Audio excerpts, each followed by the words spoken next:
Anies Baswedan kena colek Sri Mulyani. Anggaran ngendon DKI Jakarta di bank 7,3 triliun rupiah, tertinggi se-Indonesia. Ditulis oleh tim redaksi jurnal, dikutip dari berbagai sumber. Tapi dari KL dan pemerintah daerah, tolong gunakan anggaran sebaik-baiknya, semaksimal mungkin sesuai dengan rancangan. Jangan kemudian kita memboroskan kalau memang tidak perlu, namun kalau sudah disediakan anggaran, gunakan anggaran tersebut. Tahun ini kami harapkan realisasi anggaran dapat lebih ditingkatkan, bahkan lebih berakselerasi. Dana APBD yang banyak mengendap di perbankan harus dihindari, karena hal ini mencerminkan lambatnya realisasi anggaran. Menurut catatan kami, sampai awal April 2022, lebih 183 triliun dana APBD di berbagai daerah di seluruh Indonesia masih tersimpan di rekening bank. Kami harapkan realisasi anggaran dapat dipercepat, karena dengan mengalirnya dana pembangunan ke masyarakat akan menggerakkan perekonomian, termasuk mendorong bergulirnya roda dunia usaha. Kita berharap juga upaya-upaya membangun ini bisa diiringi dengan perbaikan kinerja kita, di mana aparatur pemerintahan bersih, modern, transparan, akuntabel. Dan kita berharap bisa nantinya mendapatkan opini dari BPK terhadap laporan keuangan kita menjadi laporan keuangan wajar tanpa perkecualian. Ini kabar buat kita untuk memotret figur Anies, kualitasnya seperti apa. Yang jelas, dia ahli menata kata, tapi dia juga juara terbaik sebagai gubernur yang terburuk dalam menata kota. Menteri Keuangan atau Menko Sri Mulyani memberikan penjelasan soal realisasi APBN hingga Juli 2022. Dalam pemaparannya, Sri Mulyani sempat menyinggung soal jumlah anggaran pemerintah provinsi atau Pemprov yang cenderung masih tinggi di bank. Dia menjelaskan, Pemprov DKI Jakarta menjadi wilayah dengan jumlah anggaran mengendap terbanyak se-Indonesia. Menurut Sri Mulyani, daerah pimpinan Anies Baswedan itu memiliki dana ngendon di bank sebesar 7,33 triliun rupiah. Berdasarkan provinsi per Juli 2022, nominal saldo tertinggi diprediksi berada di Provinsi DKI Jakarta dengan nilai 7,33 triliun rupiah. Ujarnya kepada wartawan pada Kamis petang 11 Agustus. Sri Mulyani menambahkan, kondisi ini kurang ideal dalam mendorong aktivitas produktif masyarakat. Pasalnya, belanja yang dikeluarkan oleh pemerintah daerah berpotensi menggerakkan ekonomi sebuah kawasan sehingga momentum pemulihan dapat terus dijaga. Adapun posisi kedua dan ketiga terbanyak ditempati oleh Provinsi Jawa Barat dan Provinsi Jawa Timur dengan kisaran di atas 6 triliun rupiah. Sementara, simpanan Pemprov terendah diketahui berasal dari Kepulauan Riau yang sebesar 200 miliar rupiah. Semoga dana ini bisa membantu rakyat kita memperbaiki sosial ekonominya, tutup Menko Sri Mulyani. Makin miris, kelakuan sang gak bener DKI. Bukannya segera menyalurkan anggaran secara efektif dan efisien, malah dibiarin ngendon di bank. Sengaja ya Wan, biar memperkaya perorangan. Padahal tingkat kemiskinan di Jakarta makin meningkat drastis, tak membuat bergeming hati Anies. Apalagi sebelumnya nih, Badan Pusat Statistik atau BPS DKI Jakarta sendiri mengungkapkan jumlah penduduk miskin di DKI Jakarta bertambah 3.750 atau sekitar 4,69% dari total jumlah penduduk Jakarta. Dengan kenaikan itu, warga miskin di Jakarta total ada 502,4 ribu orang.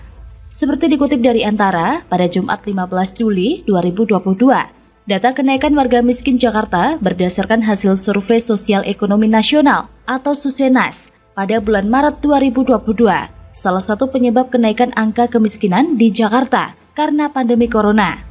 BPS sendiri telah melakukan survei kemiskinan selama 2 kali dalam 1 tahun pada periode bulan Maret dan September. Mengacu pada data BPS, angka kemiskinan Jakarta pada September 2021 naik sebesar 0,2%. Dengan total warga miskin yaitu 498,20 ribu. Selain itu, BPS DKI juga mencatat secara khusus penduduk sangat miskin bertambah 2.000 orang dari 144,3 ribu orang pada September 2021 menjadi 146,3 orang pada bulan Maret 2022. Tingkat ketimpangan DKI Jakarta juga naik. Indeks ketimpangan naik dari 0,411 pada September 2021 menjadi 0,423 pada Maret 2022. Bahkan, Sekjen Kementerian Dalam Negeri atau Kemendagri, Suhadjar Diantoro pun ikut menyentil pemerintah Provinsi DKI Jakarta secara khusus memperhatikan masalah kemiskinan di wilayahnya. Pasalnya, menurut Suhadjar, berdasarkan data terakhir pada tahun 2021, di Jakarta masih ada 132.345 penduduk Jakarta masuk kategori miskin ekstrim. Parah, kebobrokan sang nggak bener DKI dan jajarannya kian menjadi-jadi. Betapa mirisnya warga ibu kota Jakarta yang semakin tertindas dan terpinggirkan di bawah tirani kekuasaan Anies Baswedan. Padahal, Kemendagri sendiri pernah mengungkapkan dana APBD DKI Jakarta terbanyak mengendap di bank. Provinsi DKI sendiri memiliki dana endapan sebesar 7,85 triliun rupiah. Data dana mengendap ini tercatat per bulan April 2022. Dan sekarang justru Kemenku Sri Mulyani ikut mencolek Anies karena kelewatan bandel membiarkan dana APBD ngendon di bank tak segera direalisasikan demi kepentingan rakyat. Bukankah anggaran sebesar itu mampu mengurangi angka kemiskinan di DKI Jakarta? Bukankah dana sebesar itu juga dapat digunakan untuk memberdayakan rakyat kecil di ibu kota, ketimbang dibiarkan mengendap dan tak berguna? Atau jangan-jangan Anies memang sengaja mengendapkan dana tersebut agar bisa digunakan untuk memberi makan bohirnya? Ya entahlah, saya rasa membiarkan anggaran APBD ngendon di bank hanyalah sebuah kesengajaan Anies untuk memperkaya perseorangan, membiarkan program-program prioritas untuk menuntaskan kemiskinan DKI Jakarta mandek, dan justru membuat kegaduhan jelang akhir masa jabatannya. Bagaimana menurut Anda? Nelayan Muara Angke Jakarta menjerit, 3 tahun mencari keadilan, tapi tak digubris Gubernur Anies. Ditulis oleh tim redaksi jurnal, dikutip dari berbagai sumber. Rombongan nelayan Muara Angke mencoba menyampaikan aspirasinya kepada Gubernur DKI Jakarta, Anies Baswedan. Rombongan nelayan tersebut mewakili Koperasi Perikanan Minajaya DKI Jakarta yang ingin mengadukan permasalahan yang mereka hadapi.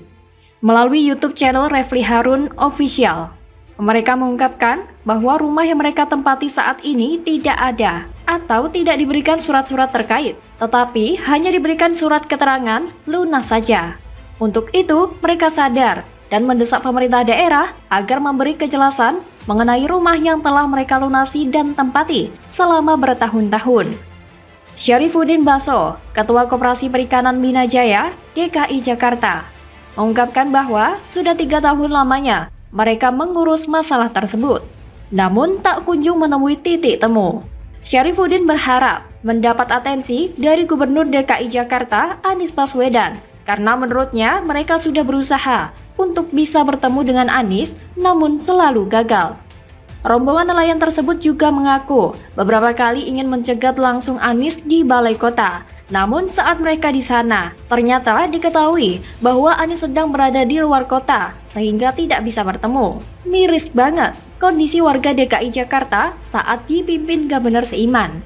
Mau ketemu menyampaikan aspirasinya aja susah, apalagi nagih janji kampanye yang cuman manis di bibir Anies doang. Makin tambah susah. Kita tahu bahwa selama kampanye Pilgub di DKI Jakarta, Anies ini sering jualan isu keberpihakan, jualan pribumi dan non-pribumi. Tapi nyatanya nggak berpihak pada rakyat kecil. Yang benar adalah keberpihakan pada kaum radikal dan intoleran. Ngakunya orang pribumi, tapi gayanya kayak bangsawan dari Arab. Ditambah lagi jualan manisan agama dan istilah rasis, yang ujung-ujungnya malah rasis sama warganya. Beda sama Ahok dulu saat menjadi Gubernur DKI Jakarta. Semasa Ahok memimpin, pintu balai kota dibuka selebar-lebarnya, sehingga warga bisa mengadukan apa saja kepada Ahok dan stafnya. Masih ingat dengan 17 keputusan yang dibuat Ahok dalam tempo singkat untuk menyelesaikan aduan warga yang dikasihinya? Masih ingat dengan Ahok yang sempatkan waktu untuk dengar aspirasi warga, meski setelahnya ia langsung menghadiri sidang tudingan penistaan agama yang mengantarkannya bertapa di Makobrimob? Jangan pernah bandingkan dengan Anies, beda kelas. Lawang perkara ketemu aja susah, alasannya sibuk. Gimana mau majuin ibu kota? Kalawan Abbas aja gak mau denger kebutuhan warganya. Ya, saya rasa dia sibuk buang-buang duit negara buat pencitraan, ketimbang bikin program yang mensejahterakan. Gitu kan, Nis? Kalau Ahok maksa SKPD DKI untuk membeli bis-bis yang berkualitas internasional dengan merek yang sudah teruji seperti Mercedes dan Scania biar bisa dipakai gratis warganya, Anies bisanya ngapain? Yang ada maksa Pemprov ngutang ke Bank DKI buat proyek balapan siluman. Jadi yang dilakukan Ahok untuk membuat layanan kesehatan, pendidikan, transportasi, birokrasi, kebersihan demi kepentingan rakyat. Situ ngapain aja nih 4 tahun menjabat? Bagaimana kalau menurut Anda?